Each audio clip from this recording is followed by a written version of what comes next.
Hey guys, welcome to my channel. If you are new here, my name is Emily, also known as Alum Life. But if you're one of my friends and followers for a while, welcome back. Thank you for joining. Today I wanted to go through something very simple, very easy. I'm gonna try not to talk too much chit chat. I saw this method of propagating. It first started out with a website called Botanica United States. I saw this on her website and I didn't know what this was. It was called air layering. It caught my eye, didn't know what it was, and I went about my business. A couple days after that, I started researching it and I came across a woman who lives in Sweden, I believe. She has a channel called Inquisitivegreens, and I'm gonna link it down below somewhere. And then I'll link it below this channel. Absolutely phenomenal video she did about it. She goes more into depth. I'm not gonna do that today. And then I saw one of my very good friends, Myra, from Just Myra, doing this on her channel to her pink princess philodendron. Now this is known to be something that is very easily done with philodendrons, especially your vining, climbing ones.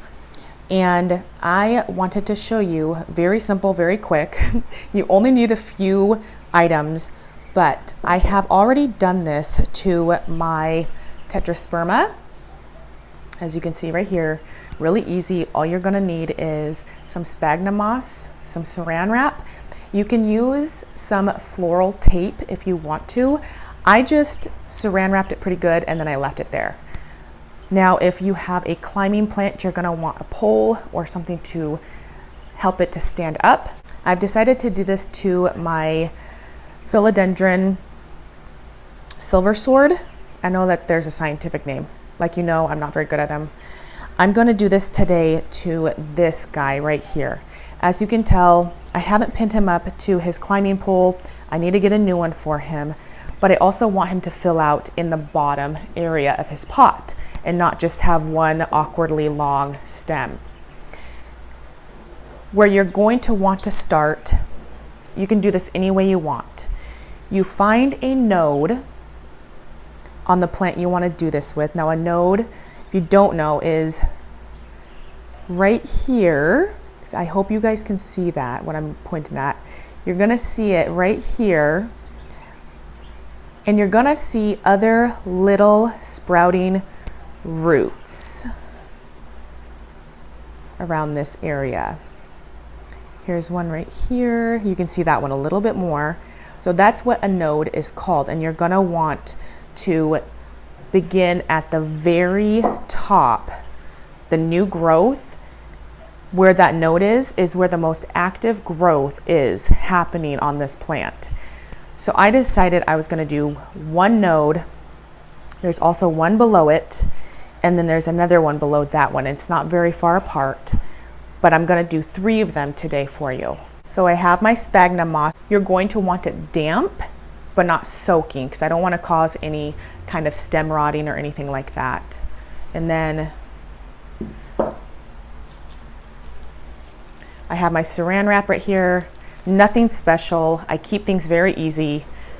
And I'm going to take some of this damp sphagnum moss, and I'm gonna wrap some sphagnum moss around where this new growth and where you're seeing these roots. I'm going to take the sphagnum moss and wrap it all the way around this node right here.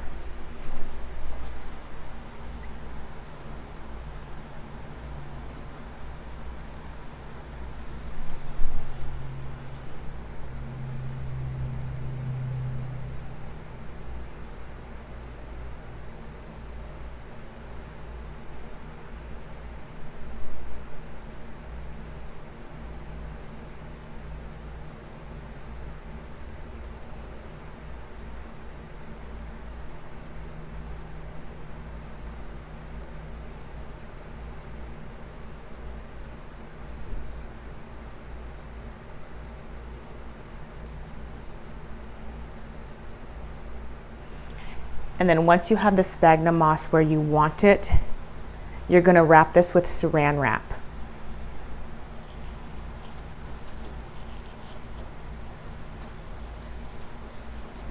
This is kind of the tedious part for me too, so I have to concentrate.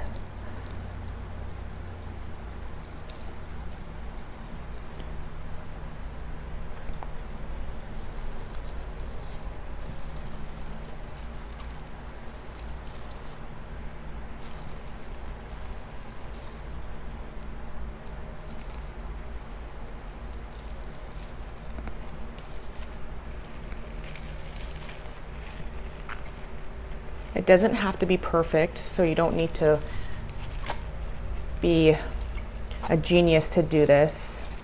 There's different ways. I mean, like I said, you can use some of that garden tape, jute string to hold this more into place. But today I am just doing this method and squeezing everything together.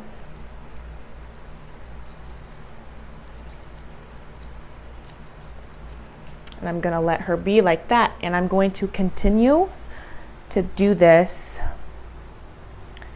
Hope you can see that. I'm gonna continue doing this and wrapping 2 more of her nodes, working my way down this, and then I will explain of why I'm doing this.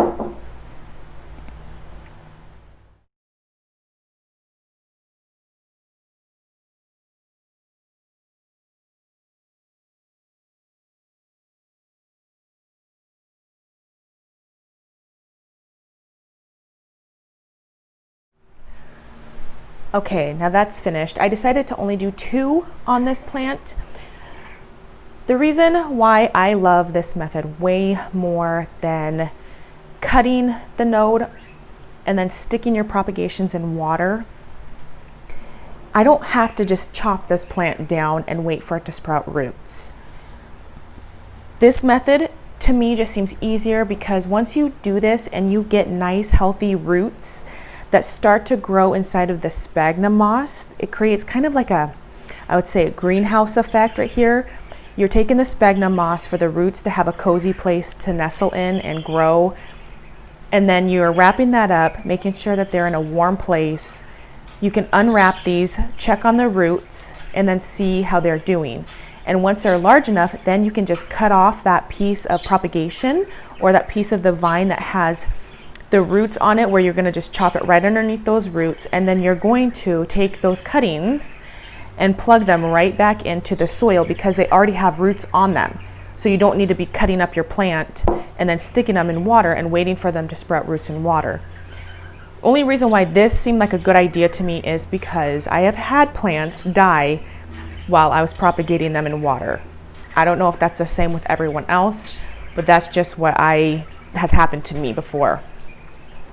Now, I do want to do a side note saying that any kind of propagation that you're doing, I would say it's a better idea to find a place that's warm. If you don't have garden heat mats, just pick a room that gets maybe some warm sun and put these guys in indirect light, but keep it very warm. They like that. The roots seem to want to grow more when it's like that. I have a room that stays at 80 degrees Fahrenheit, and also there's a lot of humidity in that room. It stays about 75. But that is just what I wanted to show. I hope that was simple enough for everyone to understand and see what I did and what I'm doing. Now, I just want to thank all of you for stopping by and watching this video. I appreciate every single one of you. Thank you so much for watching, and hopefully you can message me and tell me how your plants have been surviving, and if you've ever tried this. I would love to see your comments. I will try my hardest to get back to each and every one of you. So thank you very, very much. That's me signing out.